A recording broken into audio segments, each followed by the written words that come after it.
Hi everyone, happy Tuesday. It's just so weird to have it be this dark at 5:20.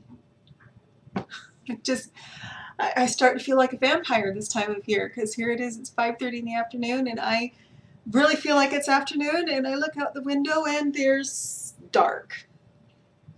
You can even see it, I don't have the overhead lights on yet. So I talked yesterday about that I was going to basically do from now till Thanksgiving, and probably actually from now till the end of the year. I'm going to talk about the things that I'm thankful for, because gratitude is a huge force. I don't think we realize how profound it is. It is just amazing to watch the things that you're thankful for create space for more things to be thankful for. And I didn't think about it at the 1st of November because I was just, one of the things that I am very thankful for is that I had the opportunity to take my kids to Disneyland this year. And it was the first time we had gone. I have needed to spend my money on other things for a very long time. And so family vacations kind of turned out to be visits to my parents or visits to my brother who lives up in Seattle, or in the Seattle area, I should say. He doesn't actually live in the city. Basically, it was if I had someone that lived there, that's where I was going. And I do have a planned. I have my youngest sister lives in Washington, D.C., and I am anxious to hopefully fly out there this spring and spend some time with her. Now, I won't be taking my kids on that one because it's a lot more expensive to fly a bunch of people than it is to drive a bunch of people, and I am not driving from Salt Lake City to Washington, D.C. That is just way too long of a drive, even for me, and I like road trips. So gratitude's an incredible force. And so I wanted to really focus on that, especially this time of year. One of the things I think gratitude does is it changes your focus. One of the lessons, so to speak, that I was reading yesterday and again today in my Ritual for Transformation book is, basically I choose happiness. And I read it yesterday and I pondered it and I didn't journal about it because it just, I know it's a choice, but I think this is one that's going to take a little bit more to actually sink in. Happiness is actually our natural state. We don't realize this because we're so busy saying, well, I want what he has, and I want what she has, and I want that boat, and I want that car, and I want that house, and so on and so forth. We look at the things we don't have and we're dissatisfied. Gratitude changes that focus to the things we do have and how wonderful it is that we have them. And one of the things I've noticed is that all my New Age friends talk about the universe. I grew up talking about Heavenly Father, and I kind of like that a little bit better because it helps me kind of think about things as if he were a person. And if you're wondering, I also believe in a Heavenly Mother. But if as a parent, I can kind of relate because when my children are thankful, then I want to give them more things to be thankful for. When I take my kids to Disneyland and they are just, or as maybe a little bit different example, I sent my youngest child, my son Jared, to the Boy Scout National Jamboree this past July. It was a tremendous sacrifice for me, but he wanted to go, and it's a once-in-a-lifetime opportunity. And I did not have the money at the time to send him. I did not have the money for the payments. I had no idea where the money was going to come from, but I told him he would go. And I went and I talked to my then business partner, who is my best friend, and said, I need, basically, I just signed Jared up for this thing and I don't have enough money to send him, and we just need to get clients to make these payments, and then I'm going to need to buy some equipment. And he said, okay. And I would, come up to him and go, okay, I've got a payment of $500 coming up on this date. And he'd go, okay. And within a week, he'd call me and go, I have a client that needs $500 worth of work, Donna. And it was just unreal how it just kind of fell in my lap. I don't know how much work Michael was doing on it, but from my perspective, it was kind of falling right into my lap. So I sent Jared, and it was expensive. It was $3,000 just for the trip. It was, plus I had to buy uniforms, plus I had to buy equipment, plus I had to buy other things. But every time I needed the money would show up, so I never worried about it. And he called me from the hotel the first week. That he was gone for 2.5 weeks, and the first week they were touring Washington, D.C., and he got to see my sister, and she spent a little bit of time with him, with his troupe. And after about 3 days, he called me and said, Mom, this is the best money you've ever spent. Thank you so much for letting me go. And that made it all worth it. That, and when he came back, he said, Jamboree was amazing, Mom. It was so amazing. Thank you so much for sending me again. And he said, one of the things that he had learned was it's not about the high adventure. It wasn't about the zip lines. It wasn't about the shooting sports. It wasn't about swimming. It wasn't about snorkeling. It wasn't about any of the hundreds of activities they had there for those boys. It wasn't about the concerts. It was about building relationships. And he understood that. And he just has told me, ever since then, from the time that I signed him up on faith that I would be able to send him to now, he's still thanking me for it. And so as he was, so thankful, then I wanted to take him to Disneyland, which was our last trip. And that was a 5-day vacation, and I have never taken a vacation from work before where I've disconnected, and it was wonderful. And it was, while he was at Jamboree, while he was actually at the Jamboree, this was after they had done the tour, and he was camping at Bechtel Family Reserve, or Bechtel Summit Reserve, I think is the name. It's in West Virginia.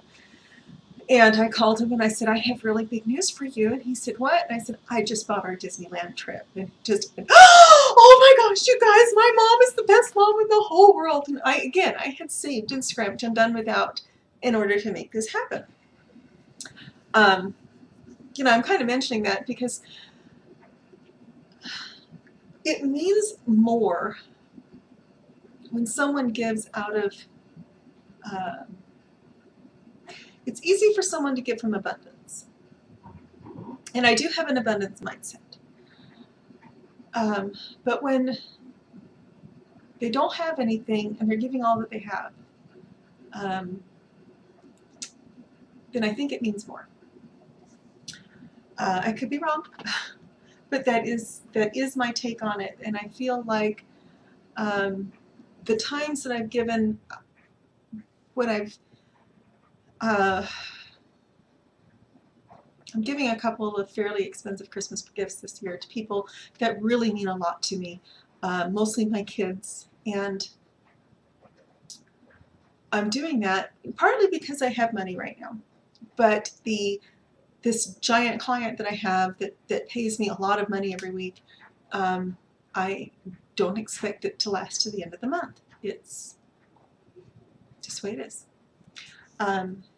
They're kind of winding down, and so I would be really surprised if it lasted to the end of the year. And I'm kind of right now in the, I really probably do need to save every penny that I have to prepare for kind of a tougher period ahead. But gift giving is actually one of my love languages. So one of the ways that I show love to people is to give. It's not necessarily, to say nice things. I come from a Scots-Irish family and German, where our heritage is, and we don't say things very well. I have a hard time saying I love you, even to my kids. I have a hard time saying that, even though I feel it. And I am world famous, I think, for not showing the emotions that I actually am feeling. So,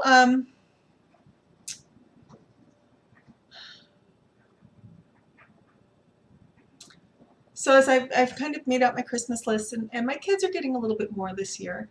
At least the two that live at home are. My other kids are getting at least something, if they're speaking to me.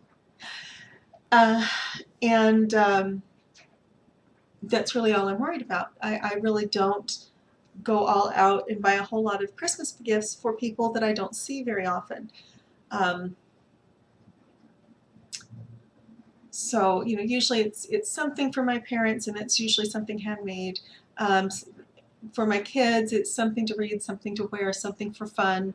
I just I get them a few things so that we have stuff to open on Christmas.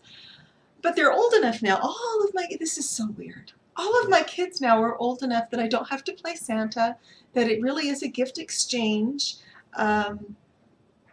And I'm the oldest of a family of 8 kids, so this is kind of weird. I've always had little kids around. When I got older, my youngest sister is 17 years younger than I am. And in fact, she's only 2 years older than my oldest daughter. Or maybe she's 18 years younger. I don't remember. She's 2 years older than my youngest daughter. She's 2 years older than my oldest daughter, so I kind of joke that when Mom stopped having kids, I started. And then I have 5 of my own, and I have 17 nieces and nephews, I think. I would have to actually stop and count them. And I have 5 grandchildren. Excuse me, 3 grandchildren. So I'm used to always having little ones around, and this is last year and this year it really hit me that my kids aren't little anymore. Last year was the first year I had all teenagers, so it's kind of weird, but it's kind of fun. It's kind of fun to make it more of a gift exchange. And last year my kids told me it was more meaningful that they knew that the presents were coming from me and not from Santa, so to speak, even though I said that they were, because we do Santa.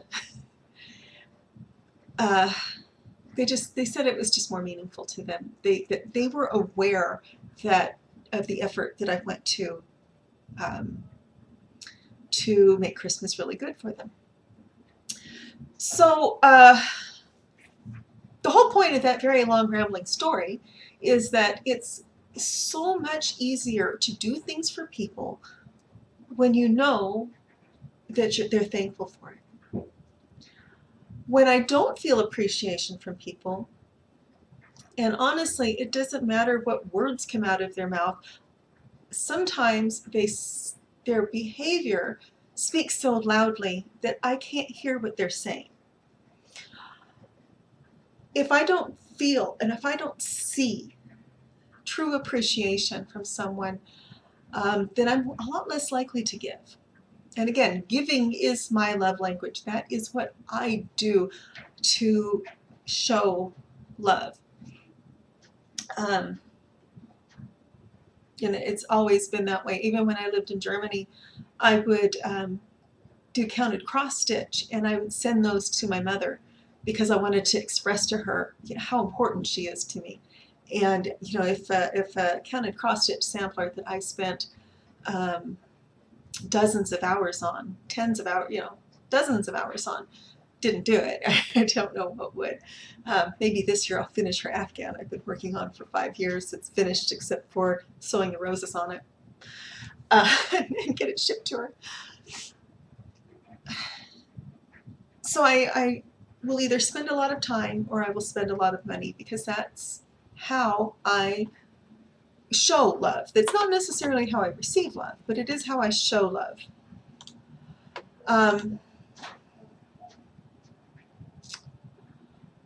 And again, when you're trying to express love to someone, however you do it, it's easier when that is at least acknowledged and appreciated. Even if it's not reciprocated, if it's acknowledged and appreciated. I want to kind of go back to what I just said, which is sometimes the things that you do speak so loudly that I can't hear what you say. I read this in a book somewhere sometime. I'm a voracious reader, so I'm sure I read it in a book somewhere sometime. And that means that I don't know how other people are. I have a pretty strong sense of intuition, or discernment, as my mother calls it. And there's been a lot of times when people have said things to me like, oh, I'm going to call you tomorrow. And I just go, inside, I'm like, oh, great, But inside, I'm going, you're not going to call me. I'm not going to hear from you tomorrow. It's going to be days before I hear from you again. And I just know these things. So when I'm seeing a lack of appreciation, even though I'm hearing the words, thank you, I appreciate you, I'm going to go with what I see. When I worked for Western Baptist, we had an older director, an older lady as a director, and she would always be like, oh yeah, we're so thankful for all of your work. And then there would be no expressions of it. Just kind of an off the cuff, oh yeah, thanks so much, here's your paycheck. And that really rings hollow to me. I don't expect a corporation or a director or the HR department to be effusive. Although when I've worked with intimate partners, I absolutely expected that. I would expect some sort of meaningful gift. And we would actually laugh. We'd be in patient accounts and they would say, oh, you can't have acrylic nails. And we're going, we don't work with patients. Why do these rules apply to us when we have no contact with patients other than over the phone? I understand it for scrub nurses, but I don't understand it for clerical workers, and to this day I don't. I understand it if I'm working fast food and I could get food under my nails, but I'm a clerical worker. I don't get it. For me. We would just see all of these things, and they didn't ever take the time to look and see how things appeared from the employee's point of view. So we would see, oh, we're so thankful for all your hard work. Here is a 25-cent cup. And we'd go, really? We don't want the cup. We want a raise, We want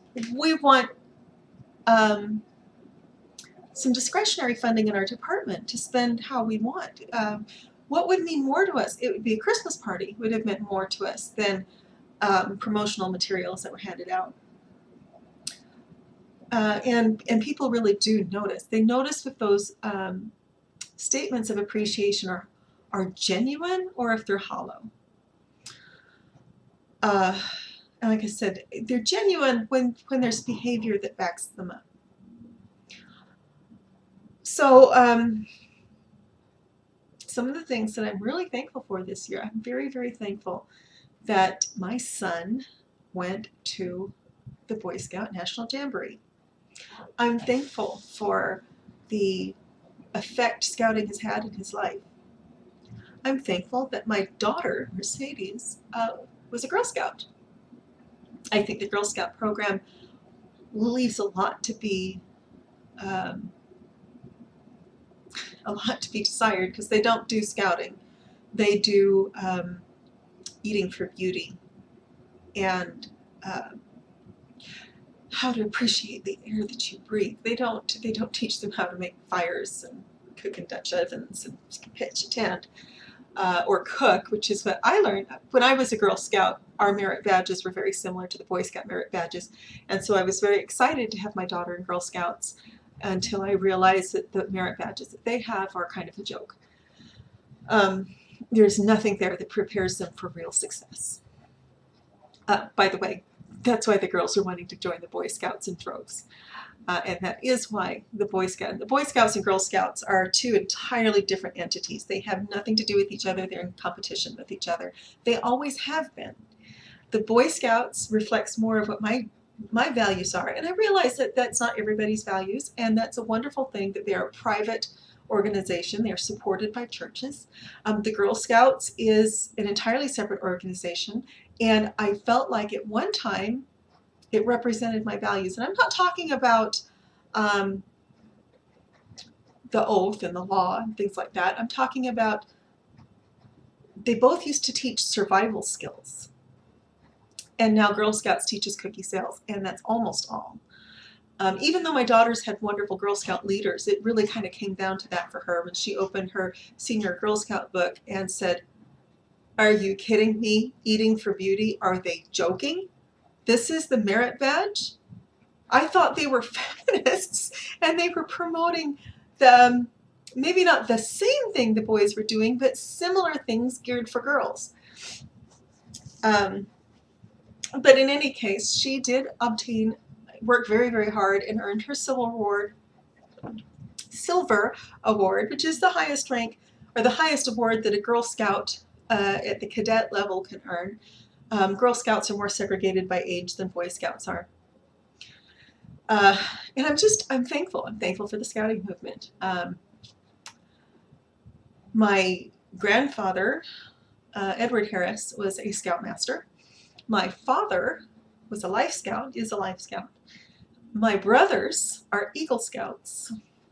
And my son is just a few months from his Eagle. He's working on his Eagle Scout project. And that's why I mentioned opportunity cost, and I'm going to get there.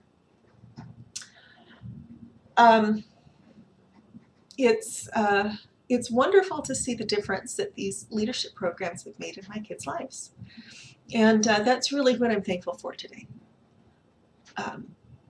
There's a lot I'm thankful for, but I have 6 weeks of these videos to make, so I better space that out. Opportunity cost. Okay, so there are opportunities around us all the time. My son wants to do a blood drive for his Eagle Scout project, and I was just thinking about where I would want to hold that. We can hold it at our church meeting house, which is fine, but I really would have liked to have held it at where I used to work, where they have a large parking lot. It's a small office building, but they have a large parking lot. They have plenty of places for people to come in and donate blood, and we could have had a huge party and made a big thing of it, and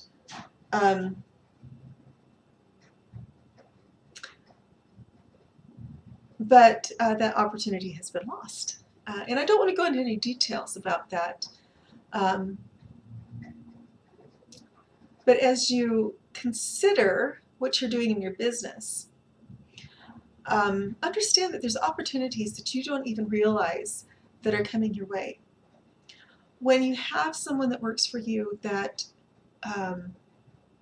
thinks highly of you as a person, as a business, who is committed to making sure that the business does well, who expresses loyalty, who works unpaid, in order to get more paid work, who really has your best interest at heart, those people are treasures, and they don't come along very often. Most employees care about collecting a paycheck. If you have someone in your organization that cares about you as a person, and that's about as common as hen's teeth, Those are the ones you want to keep. If you have someone that's really good at the things that you're not good at, for example, I'm very good at administrative duties. I'm very good at technology. I'm very good at social media. I am very not excited about sales and marketing. And so I want to partner with someone who is good at sales and marketing and probably not as good at some of the other things that I'm good at. Those are the people you want to keep around you, even if there is a little drama, because the drama in the end can be worth it. That's about it for tonight. By the way, that's not that I've seen this happen over and over again. I've seen small business people, especially, let people go from their organization that care the most about the business. And sometimes it's just personal issues.